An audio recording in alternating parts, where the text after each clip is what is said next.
Pune ATS प्रमुख भानू प्रताप बर्गे यांना मेलद्वारे जीवे मारण्याची धमकी आली होती। या धमकीचा निषेध करण्यासाठी दहशतवाद निषेध रॅलीचे आयोजन सर्व पक्षीयांनी केले होते। बालगंधर्व रंगमंदिराच्या चौकातून या रॅलीला सुरुवात झाली। या रॅलीमध्ये भाजपचे आमदार माधुरी मिसाळ, मनसेचे नगरसेवक रवींद्र धंगेकर, आमदार जगदीश मुळीक, शिवसेनेचे शहराध्यक्ष विनायक निमण, काँग्रेसचे माजी आमदार मोहन जोशी आणि इतर पदाधिकारी उपस्थित होते।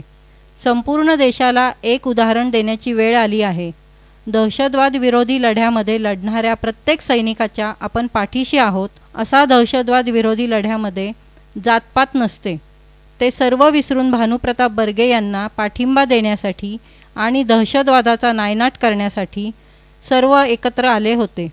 या रॅलीमध्ये पुणेकरांनी घोषणा दिल्या आणि दहशतवादाचा निषेध नोंदवला।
पुण्यामधले आमचे सर्वांचेच म्हणजे स्नेही हे ATSचे ACP भानुप्रताप बर्गे यांना जी ISISची धमकीवजा पत्र आलं, दहशतवादाच्या विरुद्ध लढत असताना त्यांना त्यांच्या कुटुंबियांना जीवे मारण्याची धमकी देण्यात आली।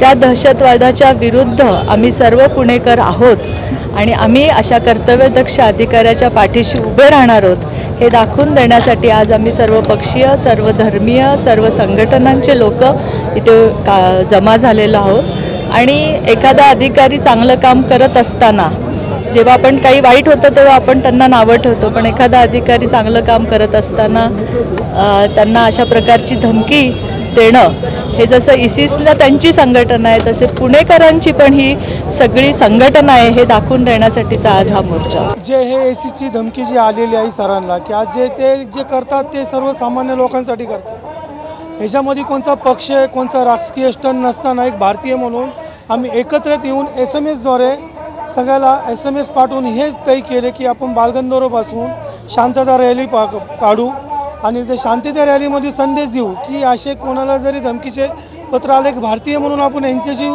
पाठीशी उभा राहून लढा दाखवू आणि लढू की दाखवू आम्ही पण कमी नाही आहे। आम्ही एकजूट झालं तर आम्ही सर्वसामान्य एकत्र येऊन लढा देऊ शकतो।